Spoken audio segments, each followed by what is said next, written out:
Khagras Ravagers are nearly upon us. Available for pre-order on Saturday, and those kind folks over at Warhammer Community have splurged out all of the cards, so we can start having a look at those now. So we're in a nice little trilogy of videos for you. Let's have a look at the Ravagers, and we'll start off with the fighters.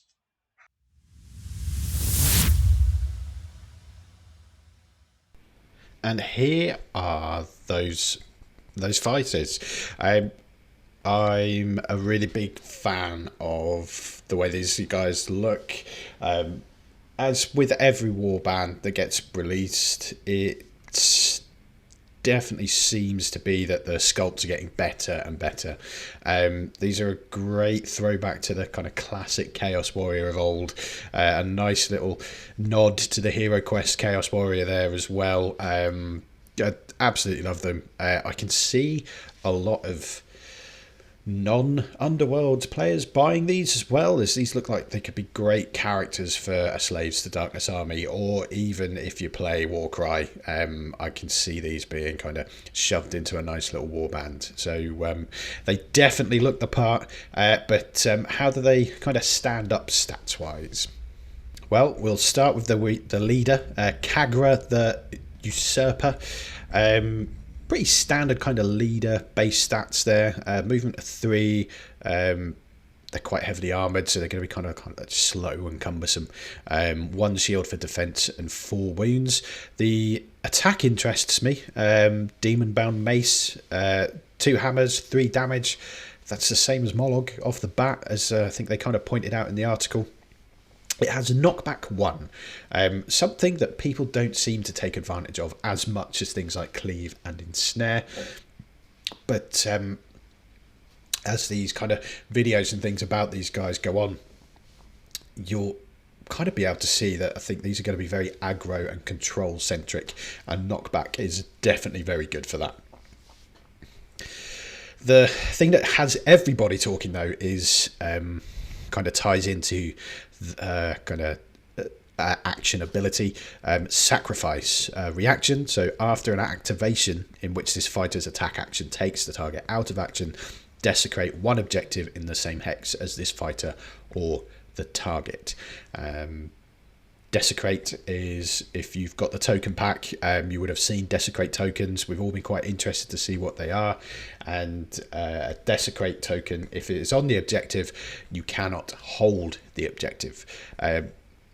There's ways of removing them. I'm not really going to go into the desecrate mechanic just yet. I want to play it a few times to see what it's like before kind of casting judgment on it, but it's definitely kind of got everyone talking. And desecration obviously is to do with how these guys inspire. So after an activation, if there are 3 or more desecration tokens on the battlefield, everybody inspires after an activation, which is quite important. And when she does inspire, not much changes. 1 extra move and then 1 extra dice, so 2 shields. So they're going to be tough. Cleave is going to annoy this warband a lot, as it does annoy shield warbands, but that's a fairly solid leader, if you ask me. Lots of potential there to turn them into an absolute killing machine. She's a threat from the off. A bit slow though, but as we all know, if you play Orcs or any other slow warband, there's definitely plenty of ways of being able to kind of up that speed these days. Next up, we have Zarshia Bittersoul, a wizard. I think the first... No, of course not the first. There's one in the box. The one in the starter set. But we were a bit worried that Magic was going to get left behind in this particular expansion, but 2 out of 3 have a wizard. So you know, I'm sure Magic is going to be not as front and center as Nightvolt in particular, but I think they're still going to build on it. But a fairly standard wizardy kind of based stats. Movement 3 again, 1 shield, but 3 wounds.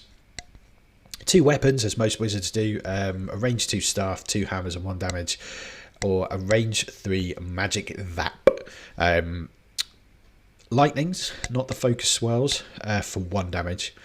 This does tie in, however, with a sort of reaction, the spike tongue curse. So if that action fails, this fighter suffers backlash, so they get damaged, which is a bit odd on a 3 wound character. However, when she inspires, her shot causes 2 damage, and that's the only change there. And a range 3 2 damage magic shot that's hitting on lightning bolt is pretty good. It's quite a good shot, and is probably worth the risk late game if undamaged. But fairly standard magic user. There are some shenanigans that you can do with this particular fighter, which we'll kind of lean on when we speak about the kind of like faction specific cards in the next video. But fairly standard, and I like the look of it. Now we move on to the first of the grunts. I say grunts is a pretty harsh way to describe the kind of support fighters in this warband, because they're far from it. Dour Kragan. Again, standard, 3 movement, 1 shield, 4 wounds. Hitting on 3 swords and 2 damage. So fairly consistent.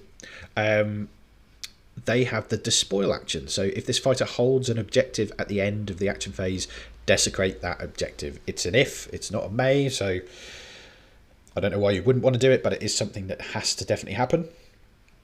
It does interrupt scoring things like hidden purpose and stuff like that, so that's not a type of card that you're going to want to take with these guys.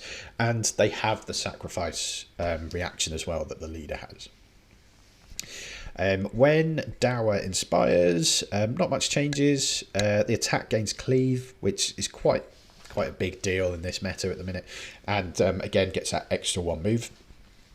But a fairly solid support fighter. And then Razak Godblessed, probably my favourite out of the 2 support fighters, mainly because of the accuracy that you can get with this fighter. But again, fairly standard, 3-1-4 with the movement, defense, and wounds, and then 2 hammers for 2 damage, which is a pretty good starting point for a support fighter.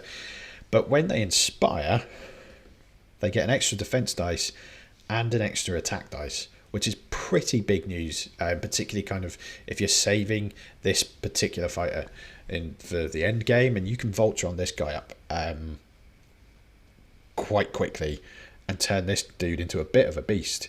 2 defense dice, hitting with 3 hammers, bump that damage up, and all of a sudden you've got a primacy printing machine being made there. But I think these are a good base for a warband. A strong leader, an okay magic user, and 2 really good support fighters. I'm kind of sold on them already before even looking at the cards. I think they're going to be a really good and interesting addition to the game. And as a kind of chassis for a warband, it's quite good. And I'm really kind of looking forward to tucking into the cards as well to see what we can do with these particular guys. So grab a brew, and I'll see you in the next video where we have a look at the faction specific cards in particular. But thanks for watching. Let me know in the comments what your thoughts are on this particular warband. Do you like the aesthetic of them? Are you as fond of their kind of base stats as I am? Do you see them kind of being more than a aggro warband? I think that potentially, looking at them as they are, just as the fighter cards, I think aggro and control are definitely going to be their jam. But yeah, hopefully see you in the next video. Cheers. Bye.